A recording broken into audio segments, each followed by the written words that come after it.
Okay, we are gonna do something new. I'm sorry, I have no makeup on, that's just life. But we are gonna do training over video so that we don't have to be meeting with people over and over again and trying to find a time that works with everybody. So I hope this works for you. If you have any questions, feel free to contact us and we'll meet them. If you haven't met me yet, my name's Allie. I'm one of the kind of administrative people here at Claritas with our group in Fresno, Clovis.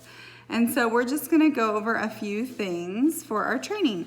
So I'm just gonna be looking at my notes here to get through this quickly. So the first thing we wanna know, make sure that everybody's on the same board with, is that this is Christ-centered. So with all things, with our science, with our history, with anything we present to these kids, we want it to be presented through the lens of how God sees it, how God made it, how God put it in the time and history. And so that's just something to consider as we are prayerful. You can bring in scripture, however you would like to just make it all about what God has done would be awesome. And then the second part of that is to make sure it's discussion led. We're going to be asking questions like who, what, when, where, why, how, when did God do this? What do you guys think about why the earth is round and not flat? Just really making it about discussion and getting them involved. It's not a lecture style. We want to ask the kids to participate in the talk. So, and then each week, across the board, no matter what you're teaching, what subject, as the teacher, you are responsible for pickup, cleanup, setup, bringing all the materials you would need from table covers, which I don't think we'll need, but to glue sticks, scissors. There's a bag that will be in each classroom with items, but overall we do want to make sure that you guys are responsible for everything you might need, and even like as far as how they're going to get the stuff home, if you need plastic bags and Sharpies with names on it, or all of that kind of stuff. So that is our intro. The next thing we want to cover is science. So science, again, God would be the center of our discussion, and then we would teach on the memory work. So each week in your Claritas book, there is going to be a full page of memory work, and on that week, whatever the memory work, history, or science sentence is, we would like it to be presented either written on the board, there's whiteboards in each classroom, or you can present it by typing it up and just hanging it on the wall somewhere or something. So a visual representation of the memory work. We also, provide all supplies. We kind of already went over that. Include a hands-on activity. So I am going to be teaching on the sun one of the weeks, and what I have decided to do is for our activity for the sun, we're going to be making these little sun models, and the core and then the different various zones of the sun we're going to make out of, Play-Doh, and then they can take this home. I'm going to bring a plastic baggie with their name on it so that they can send it off to their parent or whatever and collect it at the end of the day. So this would be a good example of a hands-on activity. We're also going to use the scientific method. I don't know if that's backwards in your thing, but this will be available. We also have it printed in a poster size where you can go through the scientific method. So purpose, hypothesis, materials, procedure, results, conclusion. For purpose, like what question are we asking? Well, we want to know about the shape of the sun and what the sun's made of. Is it fire? Is it... Okay, so let's ask questions about the sun. What do we already know about the sun? Well, is it hot or cold? Is it...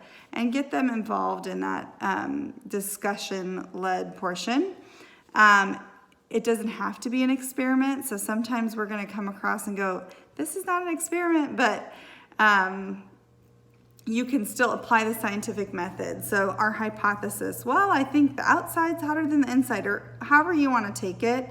The scientific method is a guide for observation, for asking questions, and kind of coming up with a solution. So or a result, a conclusion. What's the question you're asking and what's the conclusion to that question? So another thing to note is we have a very wide range of kids. We have 6th graders and we have preschoolers.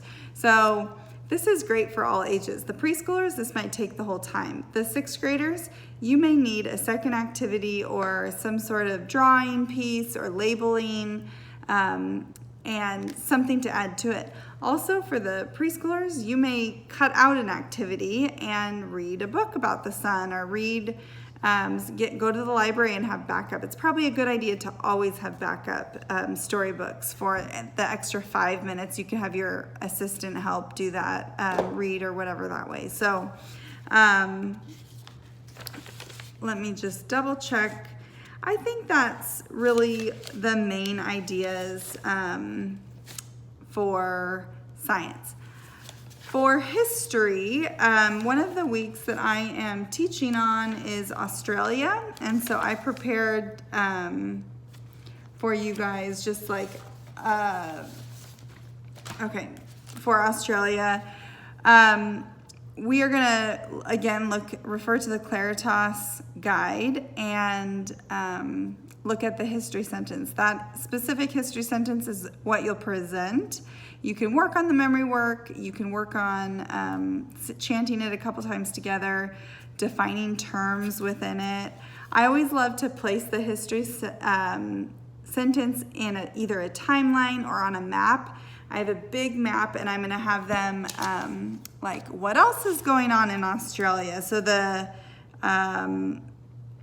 history sentence has to do with the Aboriginals, so I'm gonna have stuff that they can place, like on the other side of the world, you have people dressed like this, and the Aboriginals were wearing loincloths, and they were cooking, and they were killing things with boomerangs, and so they're gonna place this all around the world on a map so that they can put a place in time in history. I'm also gonna have them do a little boomerang just to give you an idea. One thing I would recommend is try it out. This one's with Sharpie, didn't work so great. This one's with paint, it took a long time to dry. So I tried it out a couple different times. These are just cheapo plastic ones off of Oriental Trading Company. But I tried the medium to see how it would take to whatever paint or anything that I'm gonna use for our activity.